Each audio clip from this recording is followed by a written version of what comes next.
ہیں ہمارے درمیان بہت ہی عظیم ترین مشہور و معروف شخصیت حضرت جی الحاج قاری سعید احمد صاحب دامت برکاتہم، جن کی دعائیں مجھے بہت طاقت دیتی ہیں، جن کا پیار مجھے بہت حوصلہ دیتا ہے، اور جن کی محبتیں اور شفقتیں اور عنایتیں مجھے ملی ہیں، اور اس کی برکت سے میں یہاں کھڑا ہوں۔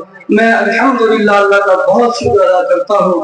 آپ حضرات کی اس محفل اور اس مجلس کا انتخاب اور اس کی نسبت اللہ تبارک و تعالیٰ کے کلام پاک قرآن پاک سے ہے۔ قرآن پاک دنیا انسانیت کے لیے وہ آخری اللہ کا کلام اور دستور ہدایت ہے کہ جس کے ذریعے اللہ تبارک و تعالیٰ قوموں کو عزتیں، رفعتیں، عظمتیں اور بلندیاں نصیب کرتا ہے، اور اسی قرآن پاک کے ذریعے اللہ تبارک و تعالیٰ ان لوگوں کو ذلتیں، پستیاں اور پریشانیاں نصیب کرتا ہے جو اس قرآن پاک کی قدر نہیں کرتے۔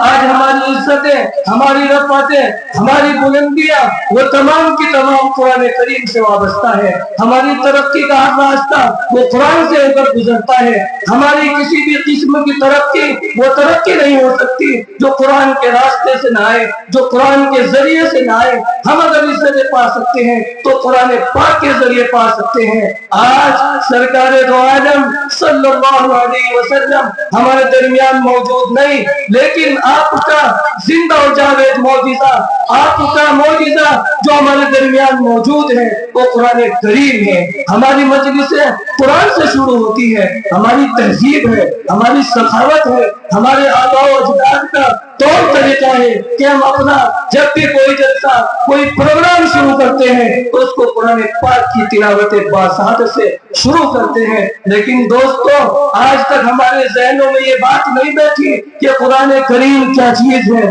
قرآن کی عظمت کیا ہے، قرآن کی بلندی کیا ہے۔ جس طریقے سے اس تیل بیچنے والے کو جو گاؤں گاؤں تھوکنے کھاتا تھا، در در اور گھر گھر جا کر تیل بیچتا تھا، اور تیل کا وزن کرنے کے لیے اس کے پاس دو چار پتھر تھے۔ پرانے زمانے میں جب یہ کمپیوٹرائزیشن اور یہ مشینیں نہیں ہوا کرتی تھی، لوگ پتھروں سے سامان کو توڑتے پھرتے تھے۔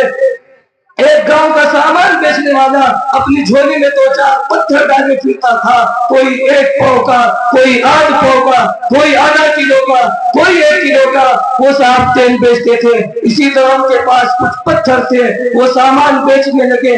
سامان کا خریدار ایک جوہری تھا، ایک سنار تھا۔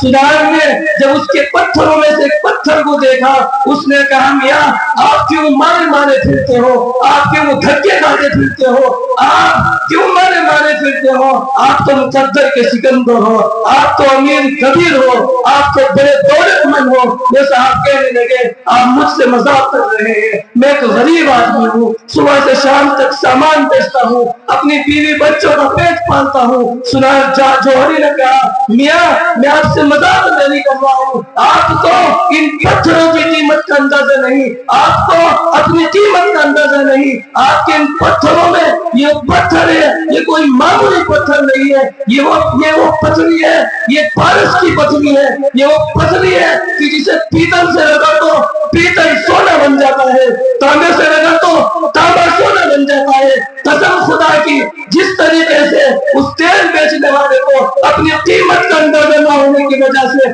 پریشانیوں کا سامنا تھا، ذلیل پھرتا تھا، ٹھوکرے کھاتا پھرتا تھا، اسی طرح میں قرآن کا اندازہ نہیں، قرآن کی قیمت کا اندازہ نہیں، رب کے قرآن کی عظمت کا اندازہ نہیں، اس لیے ہم زمین کے تختے پر مارے مارے پھرتے ہیں۔ شور ہے، شرابہ ہے، ہر طرف آواز آ رہی ہے کہ مسلمان مر رہا ہے، مسلمان کٹ رہا ہے، مسلمان بدحال ہے، مسلمان تباہ ہے، مسلمان کی عزت محفوظ نہیں، مسلمان کی عزت محفوظ نہیں۔ ہم دولت کی کمی کی وجہ سے پریشان نہیں، اقتدار کی کمی کی وجہ سے پریشان نہیں، ہمارے قدموں کے نیچے سونا ہے، ہمارے پاس اقتدار بھی ہے، ہمارے پاس دولت بھی ہے، لیکن آج ہم نے قرآن کو اپنی زندگیوں سے نکال دیا ہے۔ وہ قرآن جس کے بارے میں اقبال نے کہا تھا وہ معزز تھے زمانے میں مسلمان ہو کر، وہ معزز تھے زمانے میں مسلمان ہو کر، ہم ذلیل و خوار ہوئے تاریخ قرآن ہو کر۔ قرآن زندگیوں میں تھا، ہمارا حال وہ تھا جو ایک بات بتا رہا ہے، ہم وہ تھے کہ جو ٹل نہ سکتے تھے میدان میں، اگر اڑ جاتے تھے پاؤں شیر کے بھی میدان سے اکھڑ جاتے تھے، خود سے ترکش ہوا کوئی تو بگڑ جاتے تھے۔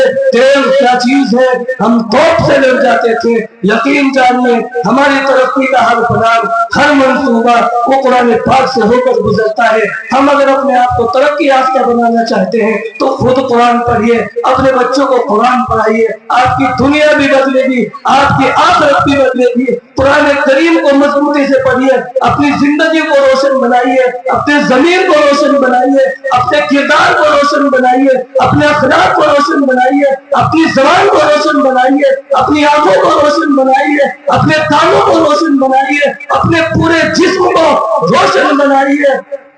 انشاءاللہ تعالی آپ روشن ہی روشن ہو جائیں گے۔ میں اسی کے ساتھ اپنی بات کو ختم